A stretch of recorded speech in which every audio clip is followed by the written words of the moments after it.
तो बच्चों, आज हम क्या देखने वाले हैं? लास्ट लेक्चर में हमने पोटेंशियल एनर्जी फिनिश की, आगे ना फिर मैकेनिकल एनर्जी फिनिश की, काइनेटिक एनर्जी फिनिश की, पोटेंशियल एनर्जी फिनिश की, मैकेनिकल एनर्जी फिनिश की, law of conservation of momentum देखा। तो ये सारी बातें की और लास्ट लेक्चर में हमने एक सम भी देखा। एक सम की कीमत तुम क्या जानो? बहुत बढ़िया कीमत थी, बढ़िया लॉजिक था, बढ़िया सम था। आज हम आगे ही सम्स का सिलसिला जारी रखते हैं और जो सम्स की जो इक्वेशंस आने वाले हैं उनकी एक लिस्ट फिर से बना देता हूँ। कल हमने इसके सम्स देखे थे, याद है? ग्रेडियंट के बाकी है, ठीक है। और फिर आपको law of conservation of mechanical energy आना चाहिए, EF बराबर EI, ठीक है।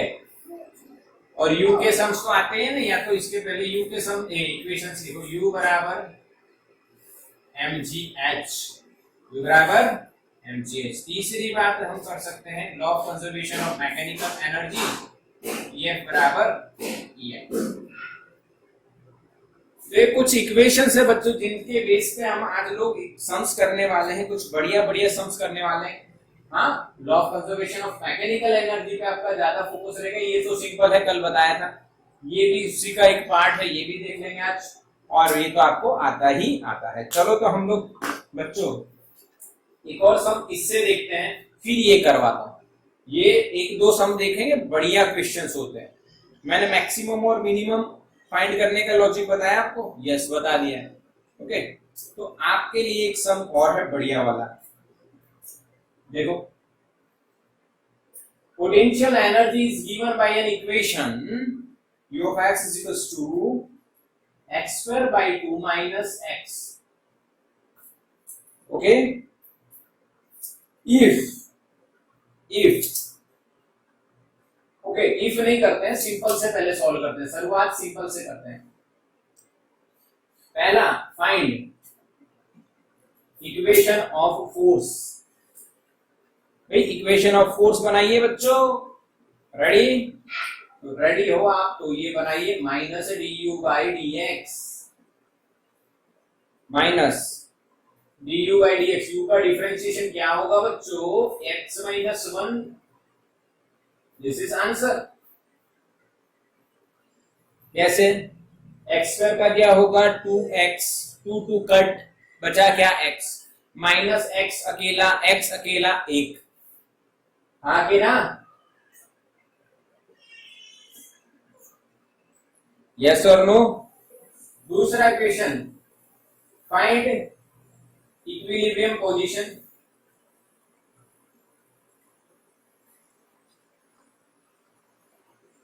इक्विलिब्रियम पोजीशन के लिए आपको पता है f को कर दो 0। तो बच्चों f है minus x plus 1 is equal to 0। तो बच्चों x बराबर क्या ना? 1 मीटर। माइनस x इधर लेके आओ। और तीसरा क्वेश्चन आप पूछ सकते हो, potential energy at equilibrium position. कल भी ऐसा सम करवाया था लेक्चर में। तो u x is equals to x square by 2 minus x, put x is equal to 1 for equilibrium। तो रखेंगे तो बच्चों u का आंसर मिलेगा 1/2 माइनस 1, यानी कि माइनस 1/2 जूल।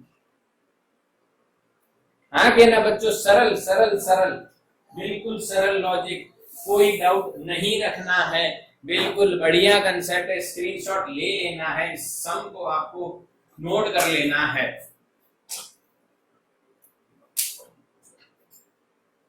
सही है, सही है, सही है, सही है, सही है, सही है। यहाँ पे 4 नंबर देके कि आपको तीसरा एक और देते हैं, E is equals to K plus U।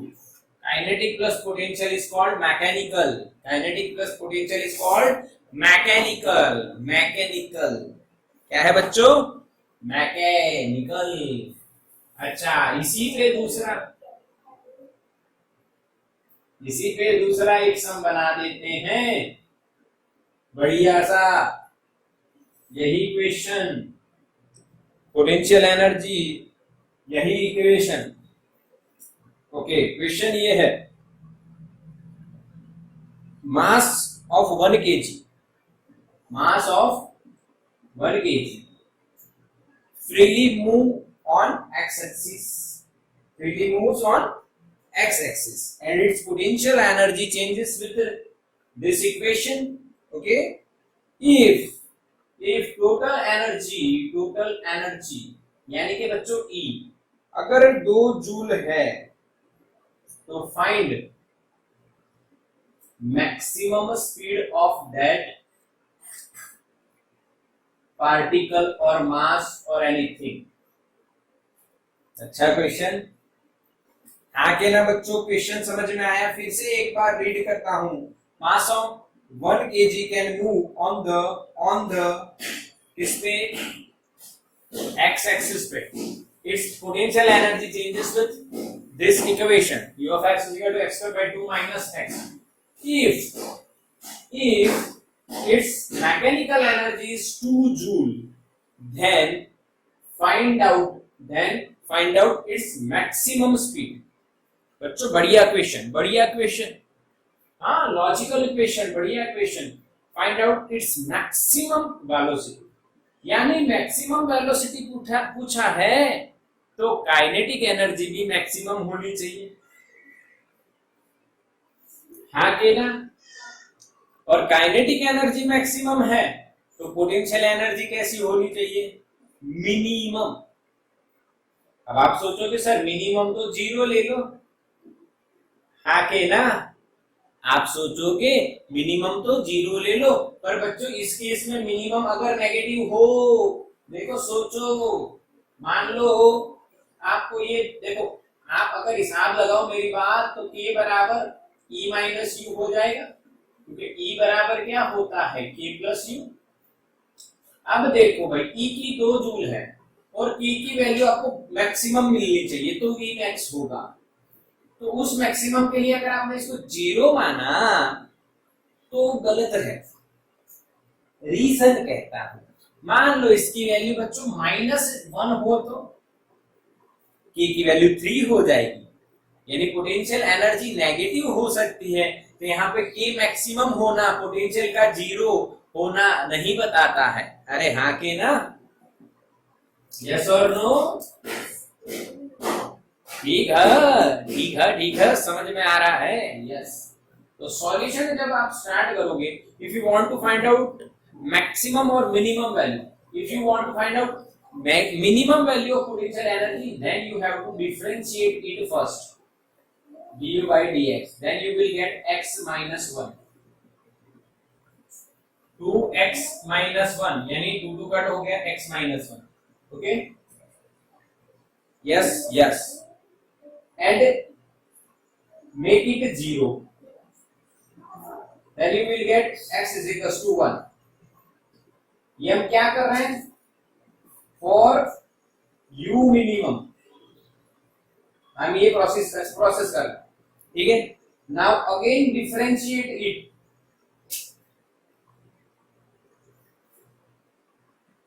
Second differentiation, तो x माइनस 1 का सेकेंड डिफरेंशिएशन क्या होगा, 1 which is greater than 0, so that u is minimum at x is equals to 1.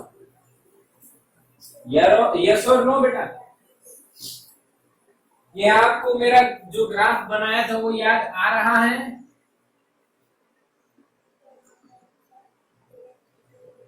सबसे पहले स्लोप निकालिए, तो स्लोप क्या होगा, du by dx, उसके बराबर 0 कर दो तो आपको एक पॉइंट मिलेगा x।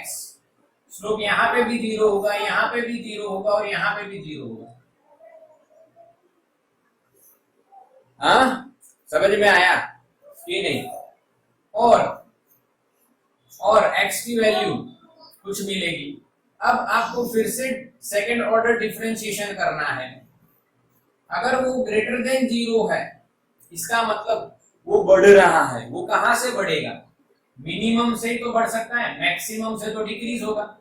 तो अगर वो ग्रेटर देन 0 आया है, पॉजिटिव आया है, इसका मतलब क्या हुआ है, मिनिमम वैल्यू आपको मिल रही थी, यहाँ पे x पे मिनिमम वैल्यू मिल रही थी, अब उसका सेकंड ऑर्डर डिफरेंशिएशन इंक्रीज हुआ। समझ में आया? पॉजिटिव आया तो सेकंड ऑर्डर, इसका मतलब x इज इक्वल टू 1 के आगे u मिनिमम है बच्चों। ये मैं पहले भी सिखा चुका हूं, ये मैं पहले भी सिखा चुका हूं। तो बच्चों u मिनिमम आप अब फाइंड करोगे, x की वैल्यू 1 रखोगे तो 1/2 minus 1 you will get -1/2 joule. अब आप करोगे mechanical energy E is equals to K plus U, तो K is equals to E minus U। K max अगर मैं कर रहा हूं तो E as it is constant minus U कैसा होना चाहिए, मिनिमम। बच्चों ये 2 है, ये माइनस U मिनिमम आपका माइनस आधा आया, तो क्या बच्चों ये 2.5 हो गया? यस और no? This is maximum kinetic energy of the body of mass 1 kg. If you want to find out maximum velocity, then equation of kinetic energy half mv square max, and put the values 2.5 बराबर आधा into m की value 1, v max आपको find करना है, तो you will get v max is equals to √5 metre पर second. क्योंकि 2.5 का डबल होना यानी 5 होना और v स्क्वायर है, तो यानी v फाइंड करना है तो आपको रूट लेना ही लेना है। बच्चों समझ में आया ये नहीं? यस बिल्कुल, तो स्क्रीनशॉट ले लो भाई। चलो बच्चों, सम्स की ओर आगे बढ़ते हुए एक बढ़िया सा सम और करते हैं जो आपके कंसेप्ट को बिल्कुल पक्का कर देगा। एक ऑब्जेक्ट है, there is an object, okay, 8 metre ऊपर है वो। कितने मीटर ऊपर है बच्चों? 8 मीटर ऊपर है।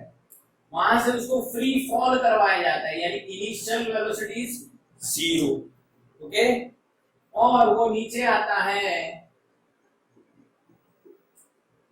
और यहाँ पे सरफेस पे कोलाइड होता है और वापिस ऊपर जाता है, और जब वो वापिस ऊपर जाता है तो सिर्फ 6 मीटर ही जा पाता है। समझ में आया बच्चों? आगे ना, part of the kinetic energy, part of the kinetic, find out the part of the kinetic energy lost during the collision। collision के दौरान part of kinetic energy कितना लॉस हुआ बच्चों, वो समझते हैं। कैसे? देखो यहाँ पे इसके पास कौन सी है भाई, चलो इसको हटा के इधर ड्रॉ करते हैं, पहले आया ऐसे और फिर यहाँ पे आपको पता चले कि यहाँ तक पहुंचा, ठीक है? अलग अलग 2 पार्ट बता रहा हूं। पहले ऐसे आया 8 मीटर से, ठीक है, फिर 6 मीटर तक गया, तो कितना इस कॉलिजन के दौरान कितना काइनेटिक एनर्जी उसने लूज किया, part of the kinetic energy lost by the object, ये आपको फाइंड करना।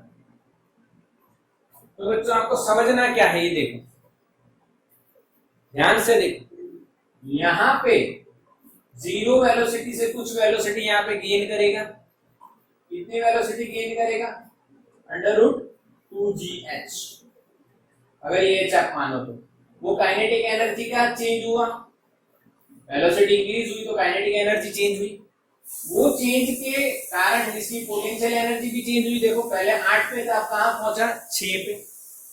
यस और नो? हाँ कि ना? हाँ, ध्यान से देखना है, फील करवा रहा हूं। यहाँ पे जब वो कोलाइड होता है तो इनिशियल काइनेटिक एनर्जी होगी, और वो कोलिजन के बाद जब यहाँ पे ऊपर जाता है तो इसकी फाइनल काइनेटिक एनर्जी होगी। अरे हाँ के ना मेरे बच्चों? यस और नो? तो part of kinetic energy lost is equal to initial kinetic energy और यहां पे final kinetic energy, okay, after collision.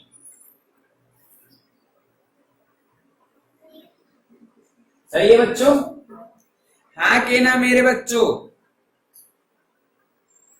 हाँ, यहाँ पे फाइनल की बात नहीं, यहाँ पे लॉस्ट काइनेटिक एनर्जी। उन्होंने लॉस्ट पूछा है तो लॉस्ट काइनेटिक एनर्जी जितनी इनिशियल थी उससे कितनी लॉस, उससे तो गई काइनेटिक एनर्जी। फाइनल हो गई केएफ, तो केएफ माइनस केआई या KI minus KF is the loss. आगे ना, मान लो 10 जूल से कोलाइड हुआ और 8 जूल से वापस जा रहा है तो कितनी लॉस हुई? 2 जूल। अब यहां पे मेरी बात समझना है, एक बात, इनिशियल काइनेटिक एनर्जी जो मिली वो कहां से मिली? तो यहां पे बच्चों इसके पास इनिशियल पोटेंशियल एनर्जी थी, उस कितनी थी? mgh। वो आई पूरी कन्वर्ट किसमें हो गई? काइनेटिक में। तो यहां पे हम लिख सकते हैं initial potential energy,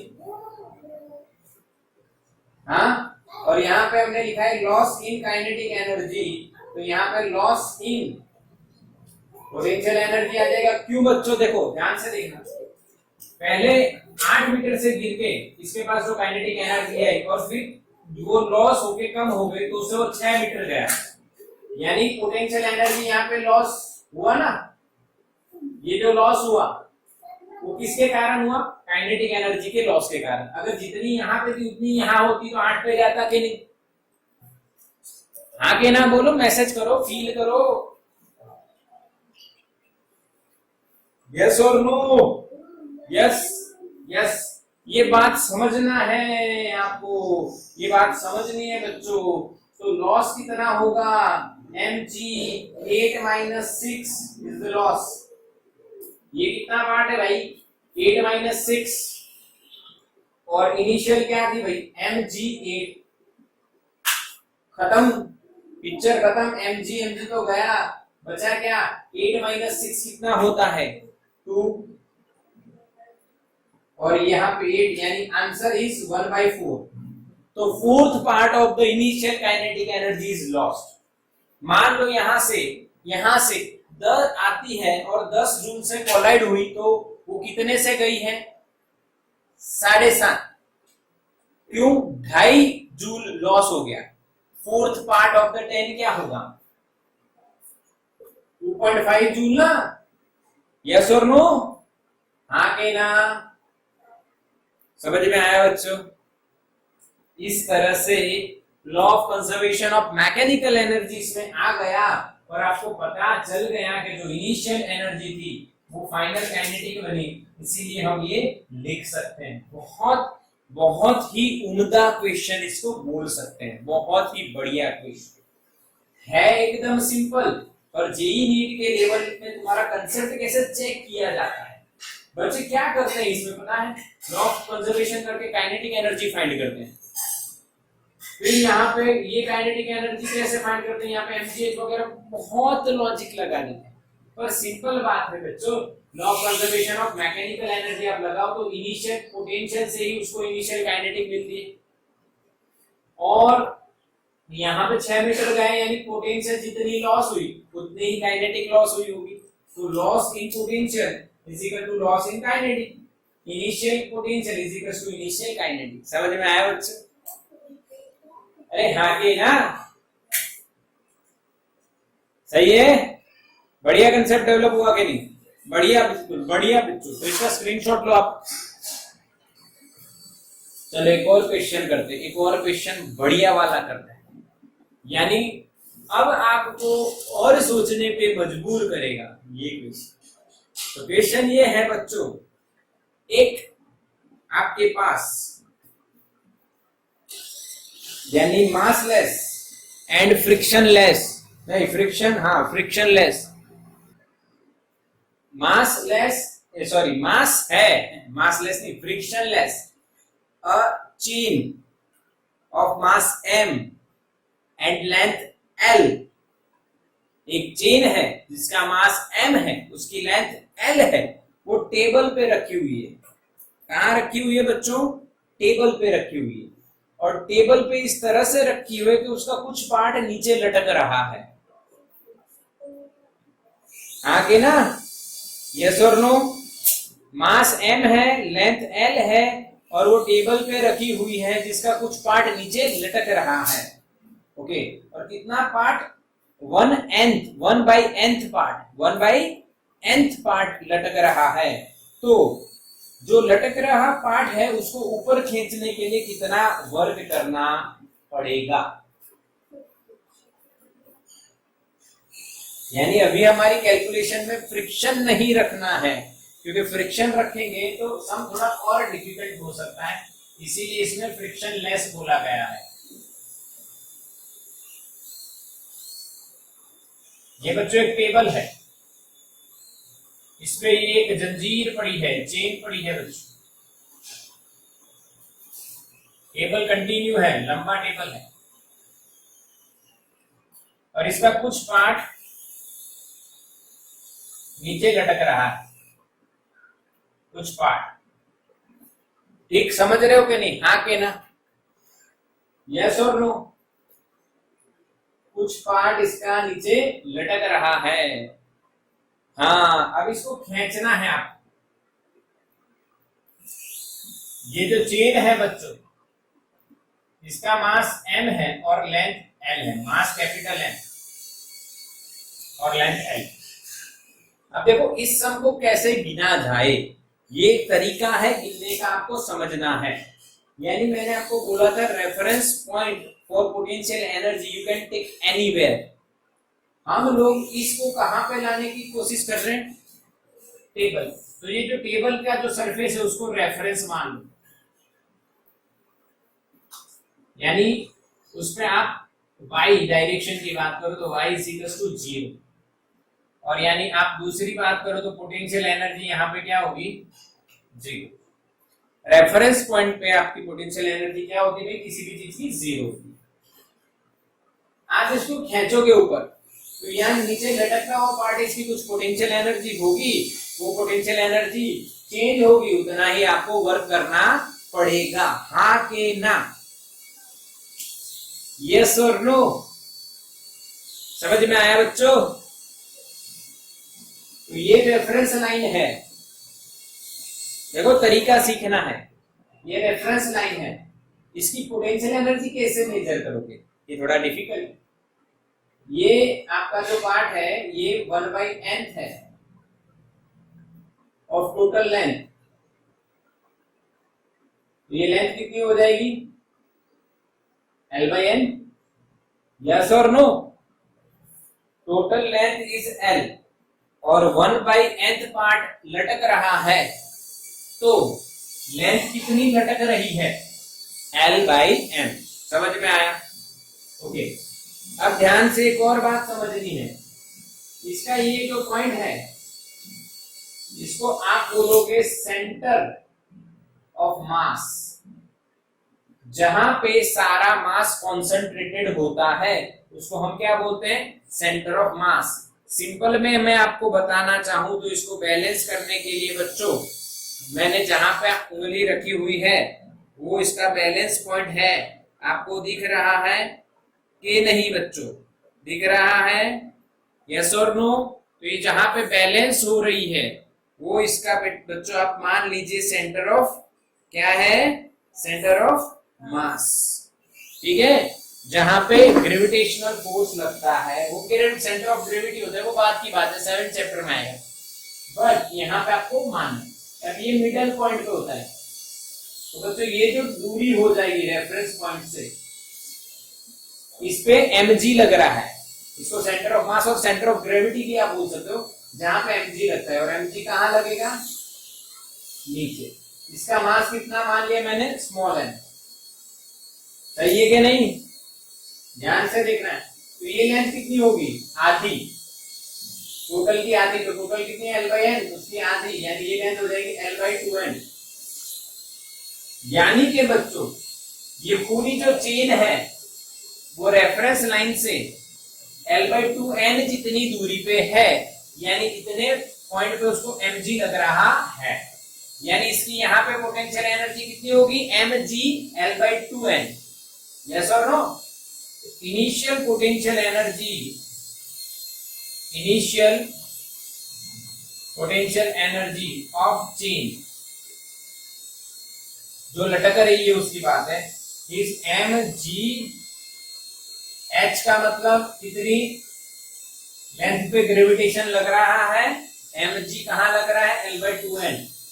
okay, but यहां पे आपको एक बात और नोट करनी है बच्चों, क्या टोटल लेंथ का मास है m, तो L/n लेंथ का मास कितना होगा, हमने लिया है स्मॉल m, कितना आ जाएगा L कैपिटल M/n। यस और नो? तो यहां पे मैं लिखूंगा mgh में m की जगह L/n into m into g और L की जगह, h की जगह L/2n। बच्चों समझ में आया कि नहीं? ये हो जाएगा mgl का स्क्वायर अपॉन 2n का स्क्वायर। क्या मैंने कुछ गलती की है? यस, कुछ गलती की है। देखो L/n into m upon l करना है तो l कट हो जाएगा, तो m/n आएगा हमारा, स्मॉल m हमारा m/n आएगा। गलती हो गई, माफ कर दो, m/n, n स्क्वायर होगा पर l एज इट इज रहेगा। समझ में आया ना? l लेंथ में m मास, तो L/n लेंथ में कितना मास, तो इसका प्रोडक्ट अपॉन ये, तो L कट हो जाएगा, m/n मिलेगा। This is initial potential energy of chain. अब बात करो final potential energy of chain. U final बताओ कितना होगा, जब ये पॉइंट है ये ऊपर आ जाएगा, आप खींच रहे हो तो ऊपर आ जाएगा, तो रेफरेंस में आ गया तो 0, तो U final is, again you can write mg into 0, U final is 0। समझ में आया बच्चों? यस और नो? तो अब आप लगाओगे वर्क पोटेंशियल एनर्जी थ्योरम। तो W is equals to U final minus U initial। Okay, और आप ऐसा भी बोल सकते हो, आप ऐसा भी बोल सकते हो, सर आपने तो बोला था माइनस डेल्टा U। यस, तो UI माइनस U फाइनल हो जाएगा, UI आपका mg L upon 2n square है और U फाइनल तो 0 है, तो बच्चों आंसर ये सही है। आगे ना? यस और नो? आया समझ में कि नहीं? यस, बिल्कुल डिटेल कंसेप्ट है बच्चों। जेई और नीट के लेवल का एक बढ़िया सम आपको मैंने करवाया है, बढ़िया सम। इसमें एक बात याद रखनी है कि जो भी ऐसा चेन वाला क्वेश्चन आए कभी भी, तो आपको बात ये याद रखनी है कि जो लटकता हुआ पार्ट है उसका mg, उसके लेंथ, उसका mg जो फोर्स है वो कहां लगेगा, सेंटर ऑफ मास और सेंटर ऑफ ग्रेविटी पे लगेगा, और वो कहां होगा, उसकी जो लेंथ है उसका हाफ पार्ट होगा, वहां पे वो लगेगा। पक्का? अच्छा, अगर आपने यहाँ पे ऐसा नहीं किया होता तो ये आंसर तो माइनस आ जाता।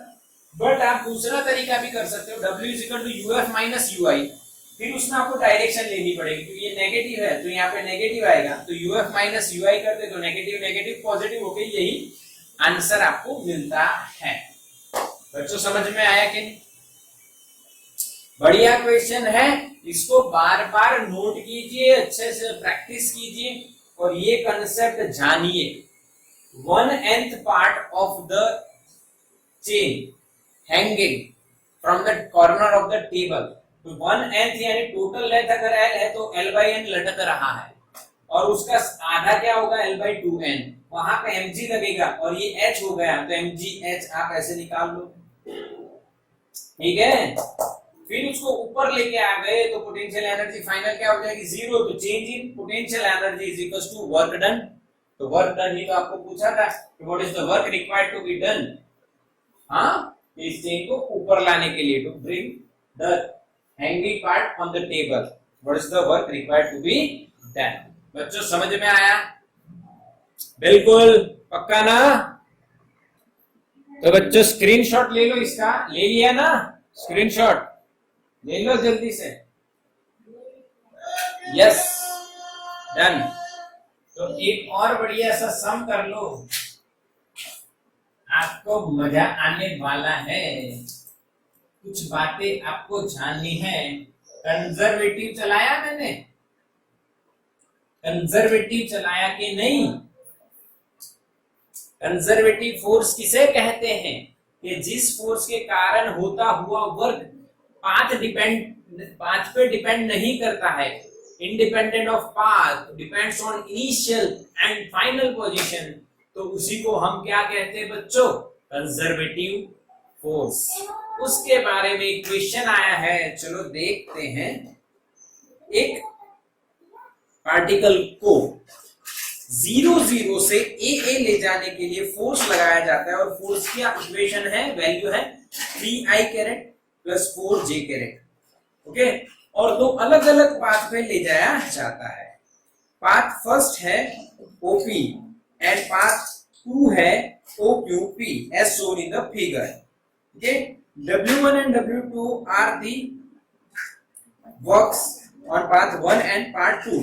Then क्वेश्चन है, चार ऑप्शन है, W1 बराबर W2 है, W1 ग्रेटर देन W2 है, W1 is equal to 2W1 है, ऐसा कुछ चार रिलेशन दिए हैं।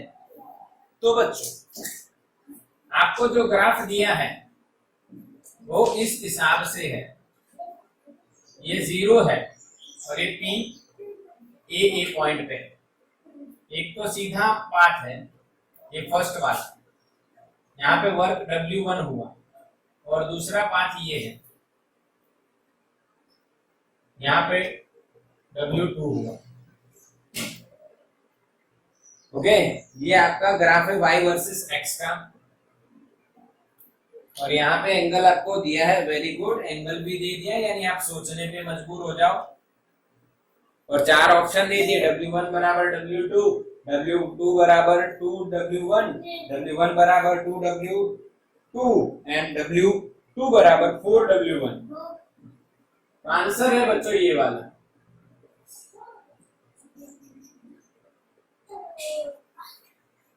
कैसे? क्योंकि फोर्स कंजर्वेटिव है। फोर्स कैसा है? कंजर्वेटिव है।